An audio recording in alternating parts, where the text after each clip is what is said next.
네, 이번 순서는 복잡하게 얽혀있는 시사 문제를 풀어보는 시사 탐구 시간입니다. 네, 엊그제 지난 4일이죠. 일본 정부가 수출 제한 조치를 결국 단행했습니다. 이 문제는 한일 양국 간 갈등이 더 깊어지게 되는 원인이 되고 있고 전 세계도 G20 직후라 관심을 갖고 있습니다. 이번 조치의 배경에 그래서 관심이 더욱 쏠리는데요. 우리나라와 일본의 갈등은 항상 여러 측면에서 분석돼 왔죠. 오늘은 이 한일 무역 갈등 문제를 양국 간의 역사적, 정치적 문제를 통해서 짚어보도록 하겠습니다. 이 문제를 이야기해 주실 분을 소개해 올리겠습니다. 성공회 대학교 일본학과 양기호 교수님 나오셨습니다. 네, 반갑습니다. 네, 반갑습니다.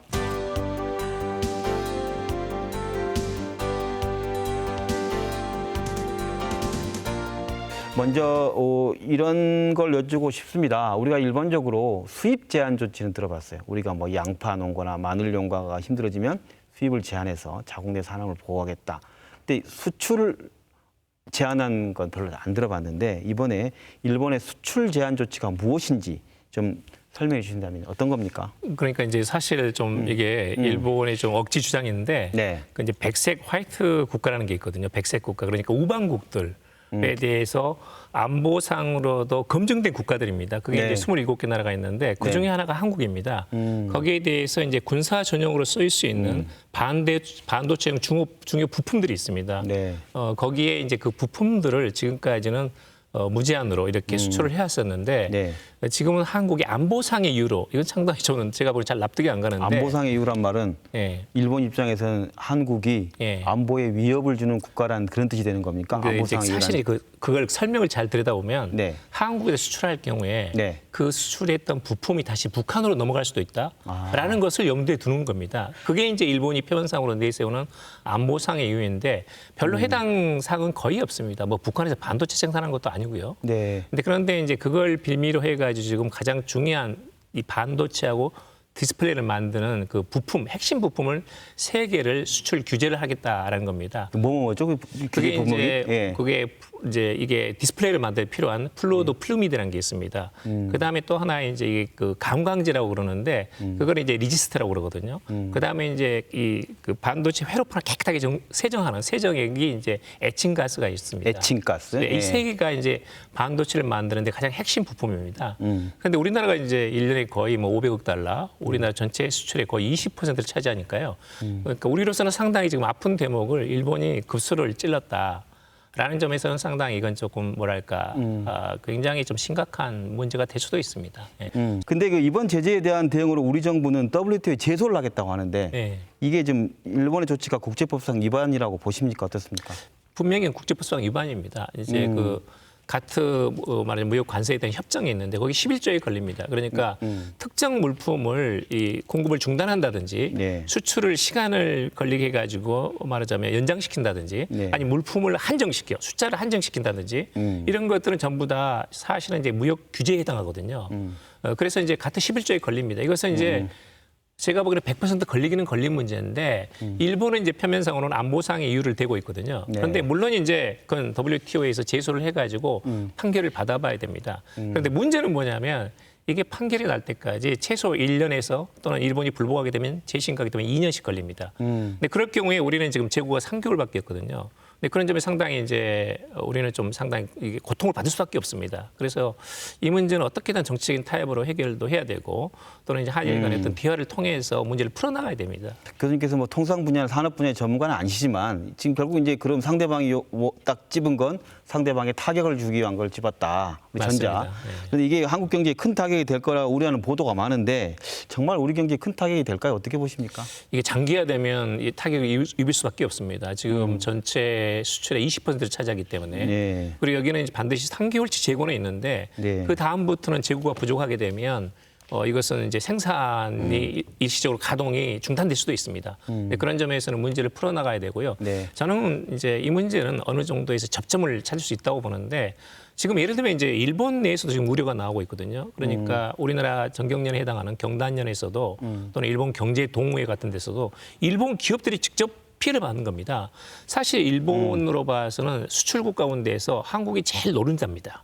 가장 그 수출하는 그 양 가운데에서 이익을 얻는 부분이 가장 많은 나라가 한국이에요. 아, 순도가 높은 나라군요. 순도 높은 나라예요. 예. 아주 말하자면 이거 상당히 아주 그 쏠쏠한 그 알짜배기 나라입니다. 네. 그러니까 이제 일본 측도 손해를 입을 수밖에 없고 또 이제 우리도 이 그 반도체 생산이 줄어들게 되면 한국의 반도체를 받아서 생산하는 일본의 핸드폰 회사들, 그다음에 미국의 애플 같은 회사들이 또 직접 타격을 받게 되는 겁니다. 네. 그러니까 이게 예전 같으면 상당히 이제 한일 간의 경제 격차가 심하다 보니까 우리가 일방적으로 당하는데 지금은 이게 생산이라든지 유통이라든지 이런 것들이 글로벌 체인으로 돼 있어요.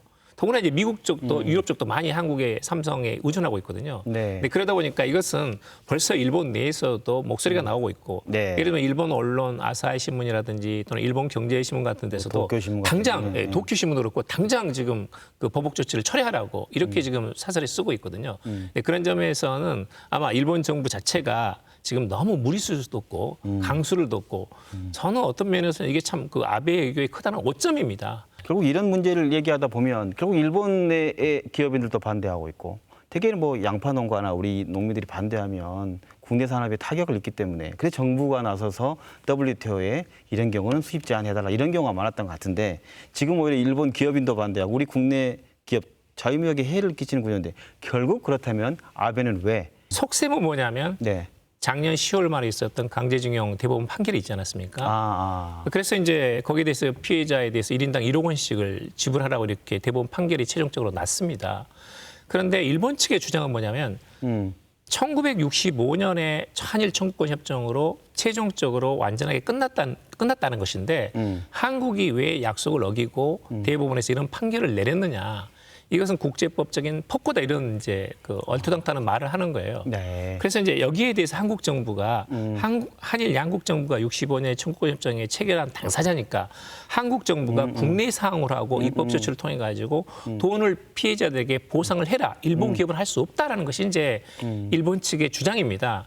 그런데 이제 한국 정부가 이것을 면밀하게 검토를 했지만 상권 분립이 있는 상태에서 한국 정부가 여기에 개입하기는 어렵다는 것이 사법부의 개입 불가능하다 우리나라는. 그렇죠. 이게 상권 분립이 있는 거 아니냐. 네. 그래서 우리가 지금 고민하고 있다는 걸 이야기했는데 일본 측은 기다릴 만큼 기다렸다 해가지고 이제 상당히 이제 선제 공격을 한 셈입니다. 그래서 아까 말씀하신 그 화이트리스트 우리나라 자기 일본이 믿는 나라들의 수출했던 대상에서 화이트리스트 대상을 빼고 네. 그래서 아베가 이렇게 표현한 것 같아요. 보니까 저는 일본말을 잘 모르지만 단어는 비슷한 것 같더라고요.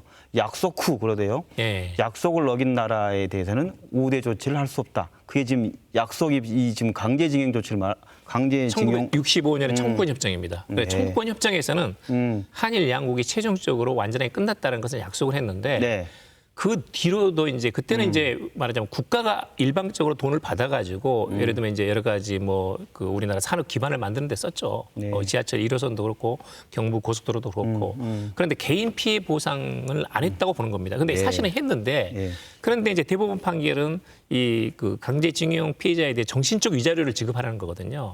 그러니까 이제 거기 부분에 대해서 우리가 지급하지 않은 부분이 있어서 피해자들이 일본 기업을 상대로 해가지고 네. 1억 원 소송을 판결을 받은 거죠. 네. 그러니까 이제 그런 면에서는 일본 정부 측에서는 한국이 다 책임져야 될 일인데 왜 이렇게 또 가져오느냐. 그게 약속을 어긴 거다. 어긴 거야. 국제법적인 약속이다. 그러니까 일본 측 논리는 그건 국내법이고 국제법적으로 조약을 통해서 약속한 것이면 그건 그 이상 이야기해서는 안 된다는 것이 이제 일본 측의 주장입니다. 알겠습니다. 신일철주금하고 그 미쓰비시 이쪽에 대한 그 강제 집행이 지금 진행 중인 거죠 현재 상황이. 진행 중입니다. 그러니까 이제 작년 10월 양쪽 말에 그 아베가 이번 발표한 시기에서 맞물려 있는 시점이 있지 않냐. 맞물려 맞습니다. 네. 그런데 네.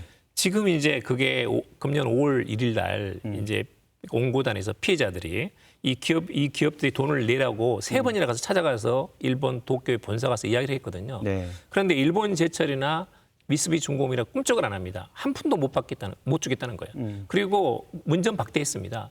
그래서 하는 수 없이 온고단 피해자들이 네. 5월 1일 날 국내에 있는 신일철 주금, 지금 일본 제철의 주식하고 네. 그다음 미쓰비시 중공업의 상표권 또는 후지코시의 이런 그 국내 자산 이런 것들에 대해서 현금화 조치를 신청을 한 겁니다. 네. 근데 원래 예정상으로는 이제 8월 초에 나오기로 됐었는데 네. 지금 그 법원 쪽에서 이 신문 과정을 둬가지고 조금 더 그 기한이 길어졌습니다. 그래서 빨라야 아마 내년 초에 나오지 않을까 이렇게 생각하거든요.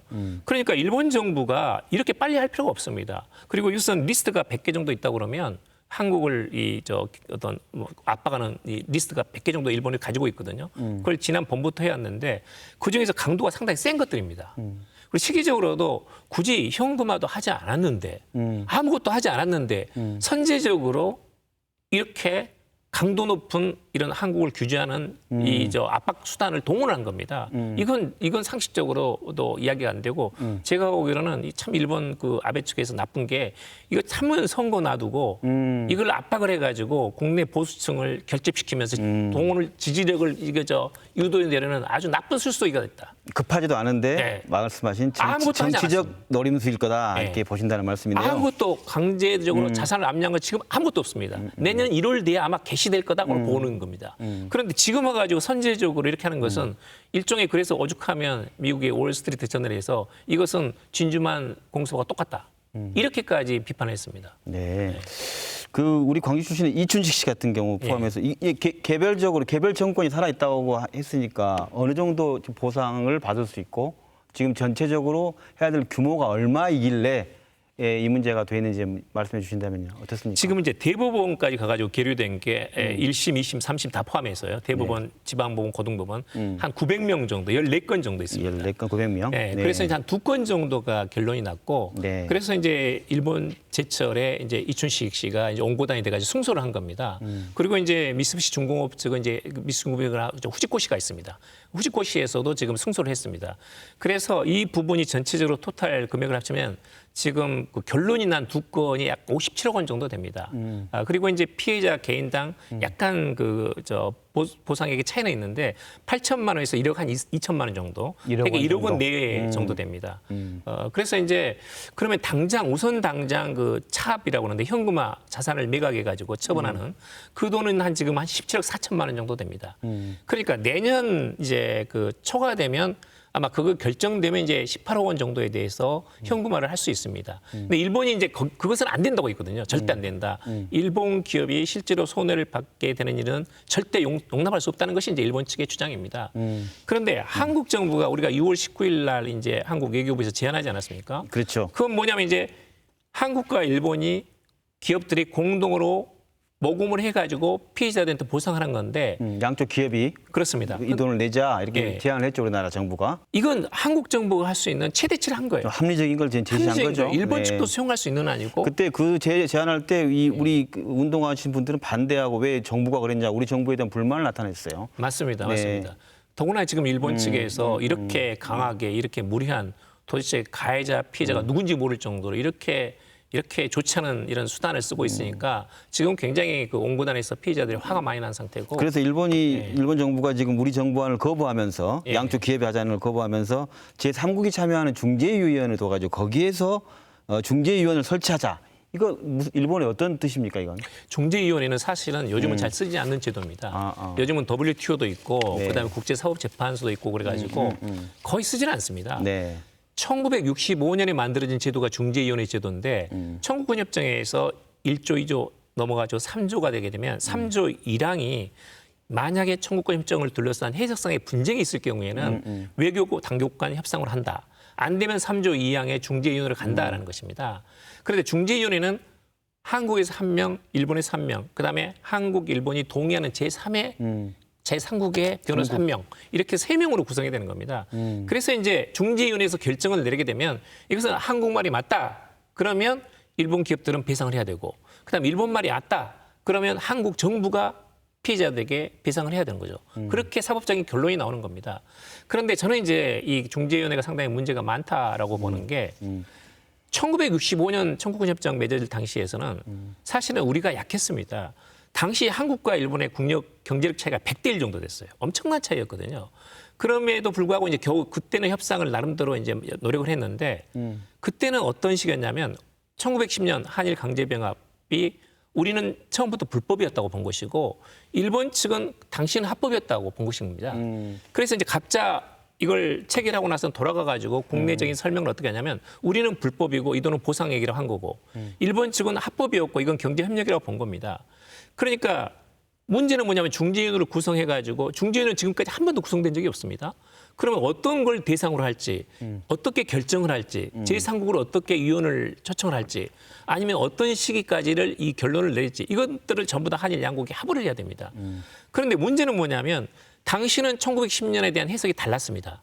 그런데 이번 작년 10월 말에 나왔던 대법원 판결이라는 것은 1심이고 2심이고 3심이고 간에 다 동일하게 똑같은 건 뭐냐면 1910년에 강제병합은 불법이고 불법적인 전과에서 일어난 가혹한 노동 착취에 대해서 개인 보상을 하라는 거거든요. 그러니까 이게 중재위원회가 구성이 돼도 우리 쪽은 1910년이 불법이다고 나올 것이고 일본은 1910년이 합법이다. 그러면 가장 중요한 작년 10월의 대법원 판결이라는 것은 1910년이 우리는 불법이기 때문에 그런 판결이 나온 건데 일본은 합법이니까 그런 판결이 나와서는 안 된다는 거거든요. 그러니까 중재위원회를 구성해다마 시작되자마자 결렬될 거다. 야, 이거 중재위원 예. 말씀드린 게 머리가 좀 복잡하네요. 머리가 복잡해요. 그게 그리고 예. 절대 거기서는 제가 보는 결론 나지 않습니다. 예. 다음 단계를 얘기하는 게 중재위원 다음 단계를 얘기하는 국제사법재판소를 말을 하는데 한일 양국 이것 또한 어느 쪽에 유리합니까? 국제사법재판소. 국제사법재판소는 아직은 모릅니다. 이제 국제사법재판소로 가져가면 이거 세 개 문제가 다뤄집니다. 하나는 이제 식민 지배가 정당하냐 아니면 불법이냐. 1910년 그 우리나라의 과거 역사로 맞습니다. 거슬러 올라가는 거예요. 되는 거네요. 이거 식민 통치를 둘러싼 합법성 여부가 쟁점이 됩니다. 야, 그렇습니까? 이것은 애매한 상황입니다. 그다음에 이제 개인 청구권이 살아있느냐 죽었느냐. 이 문제는 우리가 이길 겁니다. 그다음에 또 하나는 이제 마지막 보상액입니다. 보상이 1억 원으로 나와 있거든요. 근데 일반적으로 예를 들면 독일 같은 데서 유태인 학살에 대한 피해 보상액도 수천만 원 정도입니다. 상대적으로 국제법적으로 봤을 때는 약간 금액이 크거든요. 그러니까 이 세 개 부분에 대해서 어떤 결론이 나올지가 궁금한데 지금 15명의 국제사법재판소 재판관으로 있습니다. 그럼 우리가 한 명을 추가하게 됩니다. 그럼 16명이 이렇게 하게 되는데 우리는 경험이 없어요. 우리는 ICJ 가본 국제사법재판소로 영어로 ICJ라고 그러는데 우리는 가본 경험이 없는데 일본은 1918년 제1차 세계대전 이후부터 3번 정도 경험이 있습니다. 그러니까 가서 지기도 하고 이기기도 했어요. 그런데 저는 가장 큰 문제점은 두 가지가 있는데 하나는 뭐냐면 ICJ라는 것은 국제사법재판소에 대해서는 일본이 3번이나 한국 측에 요청을 한 게 있습니다. 그게 바로 독도 문제거든요. 독도를 가자고 한 거예요. 그러니까 일본 측은 이걸 가져가자는 기본 속셈은 뭐냐. 이게 강제징용에 대한 국제사법재판소의 판결이 끝난 다음에는 그다음에 독도하자. 라고 가는 겁니다. 저희가 있는 거. 저희가 있는 거예요. 그게 아주 나쁜 뜻이 있습니다. 저희가 또 거의 말려들면 알겠네요. 예, 또 하나 가장 큰 문제는 뭐냐면 지금 대부분 80대 후반에서 90대 중반입니다. 그러면 국제사법재판소 판결이 나기까지 최소 3년 걸립니다. 그러면 상당수가 돌아가십니다. 지금 작년 2월로 해가지고 지금 생존자가 5,200명 정도거든요. 매년 거의 한 1,000명씩 사망할 수도 있습니다. 그럼 3년 뒤에는 수백 명 살아계시는데 지금 살아서 보상도 받고 사죄도 받고 해야지 돌아가시면 뭐 하겠습니까? 네. 그래서 제가 그것은 일본 사람들이 그런 이야기를 이건 너무나 비인도적이다.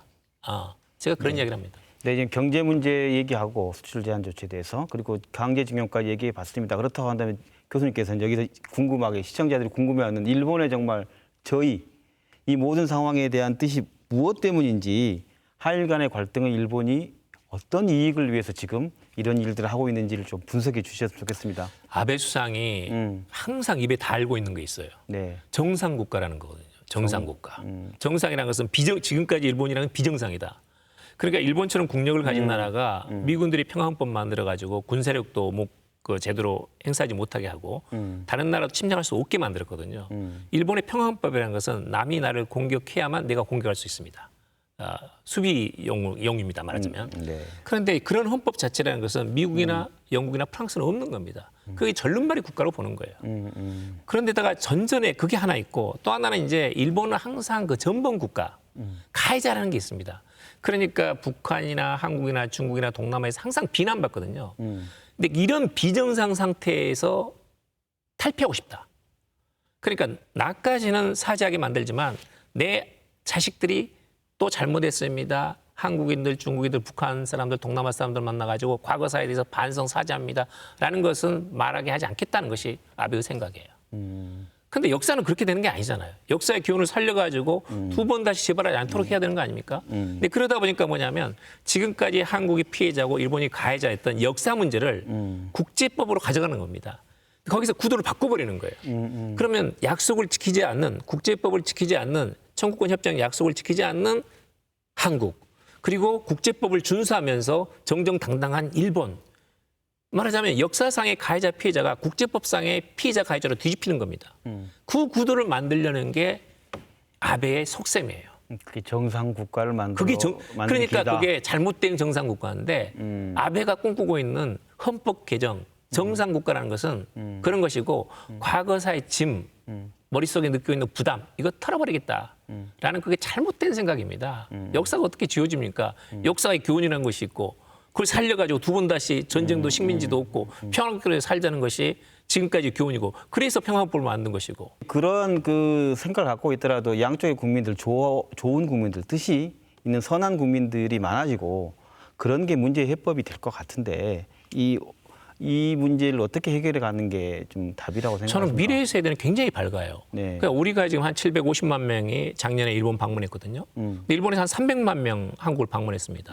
지금 BTS라든지 뭐 열광이에요. 진짜. 지금 제가 최근에 저 싱호쿠보 그 코리아 타운이 있는 데를 2번이나 갔다 왔는데 사람이 갈 수가 없어요. 주말에는 밀려다닙니다. 네. 우리도 이제 일본을 이해하는 젊은 세대들이 굉장히 늘어났습니다. 그래서 지금 이런 인적 교류, 1,000만 명 이상의 1년의 인적 교류가 있고 또 일본 내에서도 이미 아까도 말씀드렸던 경제계라든지 언론계에서 아베상을 비판하고 있거든요. 건전한 일본 시민들은 굉장히 많고 네. 예를 들면 과거사 반성하고 헌법 개정 반대하는 일본 국민들 60%가 넘습니다. 항상 절반 이상이에요. 네. 근데 그런 점에서는 일본의 시민사회, 특히 젊은 세대들의 그 힘을 믿고 이런 것들은 저는 굉장히 앞으로 지금보다 훨씬 더 미래가 밝을 수도 있다. 근데 그런 것들은 기성세대들 잘 조정해가지고 이런 이렇게 뭐랄까 그런 서로 간의 어떤 거리낌 없이 양국의 미래 세대들이 교류할 수 있는 그런 장을 잘 만들어줘야 된다. 아베처럼 이렇게 싸우자고 자꾸 대드는 것은 그건 어른들이 할 일이 아니다. 네, 기성세대가 그렇군요. 책임을 느껴야 된다는 걸 조금 말씀드리고 싶습니다. 그런 차원에서 우리 정부와 그리고 우리 시민들, 국민들의 향후 이 문제를 바라면서 대응 어떤 자세가 필요한지 한번 마지막 말씀 부탁드립니다. 저도 이제 예전하고 한일 관계가 다릅니다. 예전에는 예를 들면 요즘 보면 그 일본 제품 불매 운동이라든지 네. 일본 대사관 앞에서 항하는 것이 80년대, 90년대 다 있었을 겁니다. 지금은 전혀 없지 않습니까? 네, 그럼요. 이야기는 있지만 이게 본격화되지 않거든요.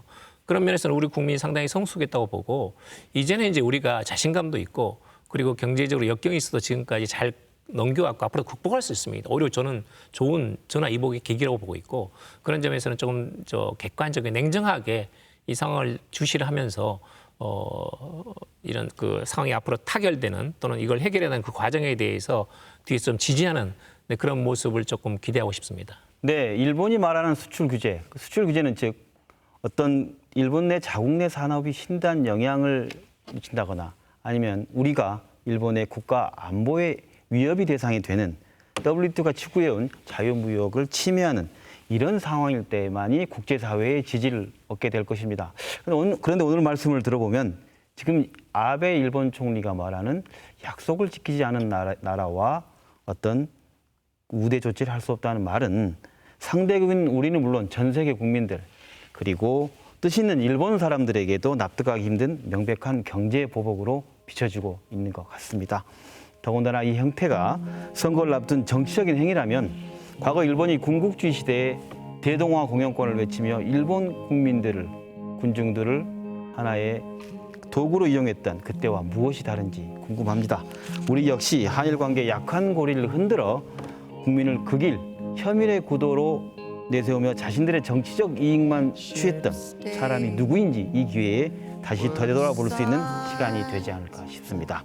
김낙곤의 시사본색 여기서 마칩니다. 교수님 오늘 말씀 고맙습니다. 네, 감사합니다. 감사합니다. Can I help you not to hurt anymore? We saw brilliance